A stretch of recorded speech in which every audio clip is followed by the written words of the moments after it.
हमको तो अपनी रोजी रोटी के बारे में। तो जो अपने शरीर की आवश्यकताओं को पूर्ण करने तक सीमित है और उसे ही सब कुछ मान सत्य को जाने बिगर उसमें लिप्त रहते हैं, यह ज्ञान तमोगुणी है। यह ज्ञान तमोगुणी है। और फिर भगवान कर्म के 3 प्रकार बताते हैं। आईना है ना, ये आईना हर एक अपने आप में देख सकता है कि हमारे कर्म कैसे हैं, दान कैसे हैं, भाव कैसे हैं। तो जो यज्ञ कर्म है और आसक्ति राग द्वेष से रहित कर्म फल की चाह के बिना किया जाता, वह सात्विक कर्म है। जो कर्म परिश्रम और अहंकार युक्त है तथा अपनी इच्छा पूर्ति के लिए किया जाता है, वह रजोगुणी कर्म है। और जो कर्म परिणाम हानि और अपने सामर्थ्य को न देखकर बिना विचारे मोह व अज्ञान वश किया जाता है, वह तामस कर्म है। जहां सोच समझ के नहीं करते हैं, बाद में पश्चाताप, तो तामसी कर्म हो गया। जहां अपनी स्वार्थ पूर्ति है, वो राजसी कर्म हो गया। और जहां कोई फल की इच्छा नहीं है, वो सात्विक कर्म हो गया। और इस प्रकार कर्ता के 3 प्रकार है। करने वालों के अंदर भाव जो है वो भी 3 प्रकार के हैं। जो व्यक्ति संग दोष से मुक्त, अहंकार रहित, दृढ़ संकल्पधारी और उत्साहपूर्वक अपना कर्म करता है और सफलता असफलता में अविचलित रहता है, वह सात्विक करता है। बैलेंस स्टेट ऑफ माइंड, जिसमें अहंकार नहीं, दृढ़ संकल्पधारी है, उत्साह वाला है, सफलता असफलता में अविचलित रहता है, वो सात्विक करता है।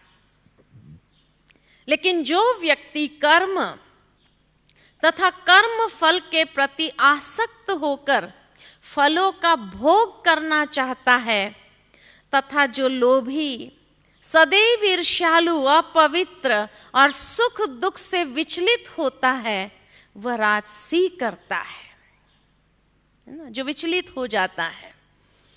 जहां ईर्ष्या है, अपवित्रता है, लोभ है, ये राजसी करता है। और जो कर्ता ज्ञान के विरुद्ध कार्य करता है, चंचल चित्त वाला, असभ्य, घमंडी, द्रुत, दूसरों के कार्य में बाधा पहुंचाने वाला, सदैव खिन्न, आलसी तथा दीर्घसूत्री है कि फिर कर लेंगे, बाद में देख लेंगे, हो जाएगा, वह कर्ता तामसी करता है। इसी प्रकार कर्ता की बुद्धि 3 प्रकार की है, भाव 3 प्रकार के करने वालों के मन के अंदर।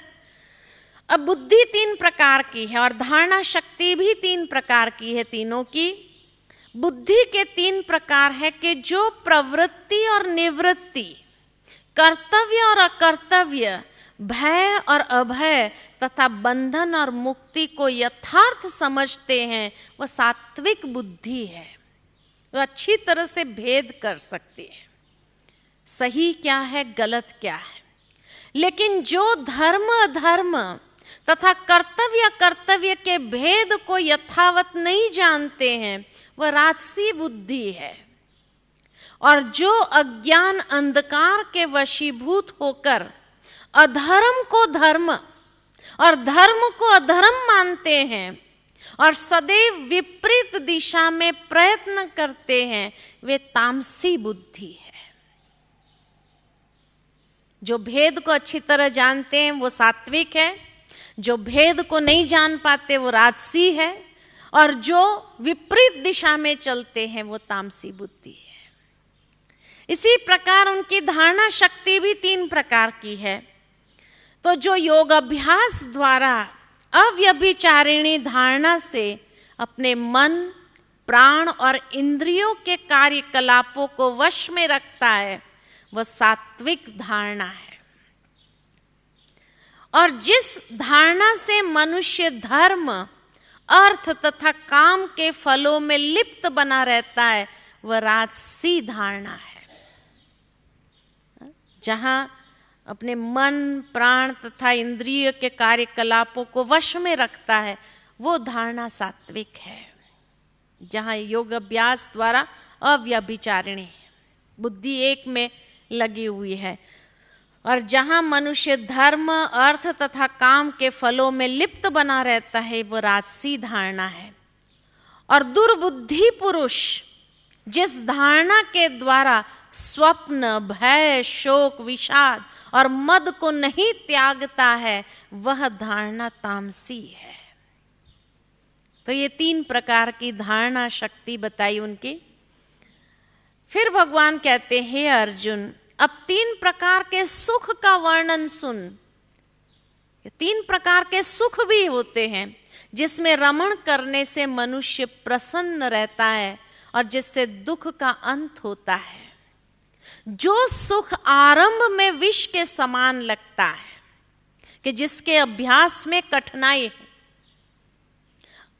ऐसे अनुभव होता है, परंतु परिणाम में अमृत के समान है, वह आत्म स्वरूप में समाहित बुद्धि, प्रसन्नता, निर्मलता, स्थिरता का सुख अनुभव करती है। वह सुख सतोगुणी है। मिसाल के रूप में सुबह 4 बजे उठना थोड़ा कष्टपूर्वक लगता है ना? 4 बजे, अरे आधी रात में जैसे जगा दिया हो, 3:30 बजे उठना है, बड़ा कष्ट महसूस होता है। तो जो आरंभ में, जो सुख आरंभ में थोड़ा विष के समान, यानी जिसके अभ्यास में कठिनाई महसूस होती है, लेकिन उसके परिणाम में अमृत है, तो वो सुख सात्विक है, जिसमें बुद्धि की प्रसन्नता, निर्मलता, स्थिरता अनुभव होती है। और जो सुख विषयों तथा इंद्रियों के संयोग से उत्पन्न होता है, वह प्रथम तो अमृत समान लगता है, परंतु परिणाम में विष तुल्य होता है, वह सुख राजसी है। और जो आत्म उन्नति के प्रति अंधा, प्रारंभ से लेकर अंत तक मोहग्रस्त है, और जो आलस्य, निद्रा और प्रमाद से उत्पन्न है, भाई 8 बजे तक, 9 बजे तक सोए रहो, आलसी की तरह भले पड़े रहो, तो वह सुख तामसी है। तो इस प्रकार के 3 प्रकार के सुख का वर्णन सुना। तभी कहा, आईना है ना ये, अपने जीवन शैली को देखने का एक आईना नहीं है? हाँ, आईना मिला हुआ है ना ये। और इस तरह भगवान फिर कहते, पृथ्वी पर ब्राह्मण, क्षत्रिय, वैश्य, शूद्र में प्रकृति के गुणों के अनुसार उनके स्वभाव द्वारा उत्पन्न गुणों के द्वारा भेद किया जाता है। जैसा जिसका स्वभाव हो जाता है, जो प्रकृति के आधार पर वो कार्य करते हैं, उसके आधार पर भेद बन।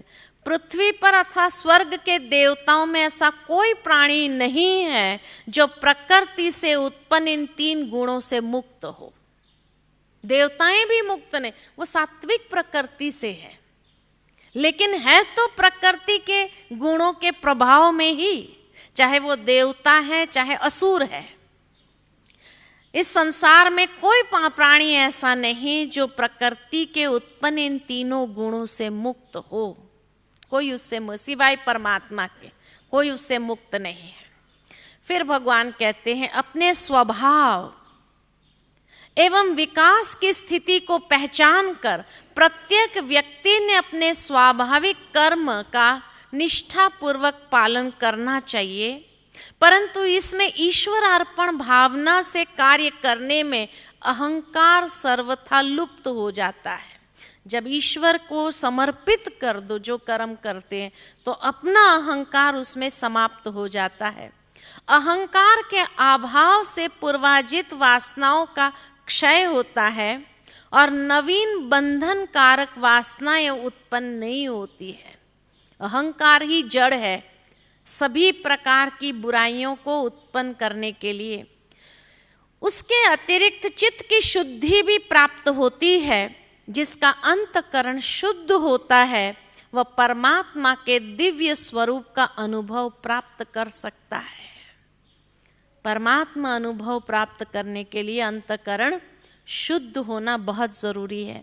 यही वास्तविक सिद्धि है। सिद्धि की बात जब उसने पूछी तो यही वास्तविक सिद्धि है। फिर भगवान और उसको स्पष्ट करते हैं, सर्वोच्च सिद्ध अवस्था अर्थात ज्ञान की पराकाष्ठा प्राप्त करने वाले के लक्षण क्या होते हैं, कैसे उस सिद्ध स्वरूप को प्राप्त कर सकते, उसके लिए उसके लक्षण कैसे होने चाहिए।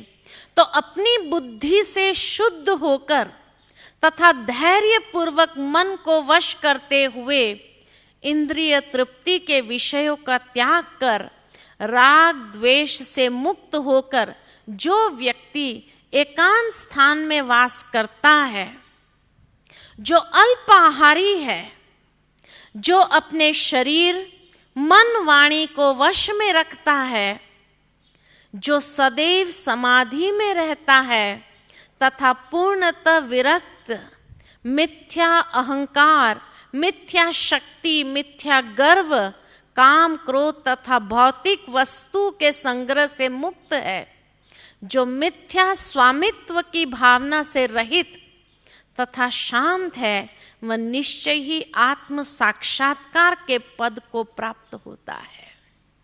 ये उनके लक्षण है।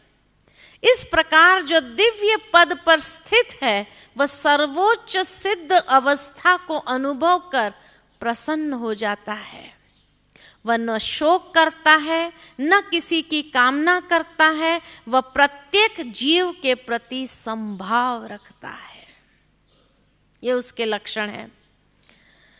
और फिर ज्ञान की पराकाष्ठा क्या है? अर्जुन का और एक सवाल कि ज्ञान की पराकाष्ठा क्या है?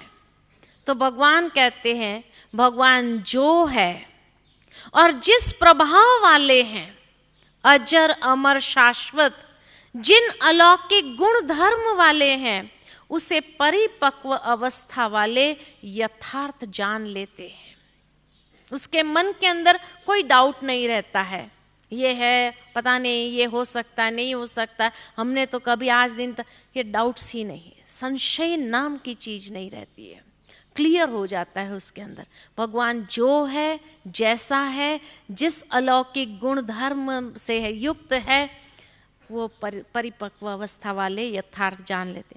और वह भगवान का आश्रय लेने वाला पुरुष संपूर्ण कर्म को सदा करते हुए ईश्वरीय कृपा में सदा रहने वाले अविनाशी पद को प्राप्त करता है।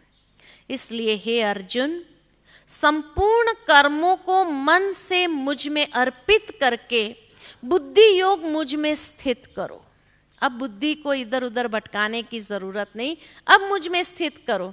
इस प्रकार मुझ में निरंतर चित्त लगाने वाला मेरी कृपा से सर्व विघ्नों को पार कर लेगा। परंतु यदि अहंकारवश तुम मेरी मत नहीं सुनोगे, अहंकार अगर आ गया और भगवान की मत को नहीं सुना, तो नष्ट हो जाओगे। क्योंकि तुम्हारी प्रकृति, ये कोई श्राप नहीं है भगवान का, क्योंकि तुम्हारी प्रकृति यानी संस्कार तुम्हें प्रवृत्त होने के लिए मजबूर करेगी। जो आसुरी संस्कार है, तामसी संस्कार है, वह तुम्हें मजबूर करेंगी उस दिशा में आगे बढ़ने के लिए। अहंकार है ना, तो अहंकार वाले संस्कार किस दिशा में आगे बढ़ने के लिए मजबूर करेगी? वो भगवान की शरण में तो आ नहीं सकता है, तो फिर वो नष्ट हो जाती है। ये भी ये गति बताई है भगवान ने, ये कोई श्राप नहीं है। इसलिए हे भारत, भारत जब भगवान कहते हैं अर्जुन को बार बार, तो वहां हर एक भारतवासी को देखते हुए भगवान कहते हैं। इसलिए हे भारत, संपूर्ण भाव से उस ईश्वर की शरण ग्रहण करो, उसकी कृपा से परम शांति को प्राप्त करोगे। इसलिए भगवान की शरण में आना है, ताकि संपूर्ण रूप से परम शांति को प्राप्त कर सकते हैं। फिर एक बहुत सुंदर बात भगवान ने यहाँ कही है कि इस प्रकार गुह्य गोपनीय ज्ञान मैंने तेरे लिए कहा। भगवान ने सिर्फ अर्जुन के लिए कहा क्योंकि तू मेरा अति प्रिय है, इसलिए मैं तुम्हें हित की बात कहूंगा। क्या हित की बात कहते हैं भगवान? इस पर तुम विचार करना। ये सारी बातें जो बताई, अब भगवान कहते हैं इस पर तुम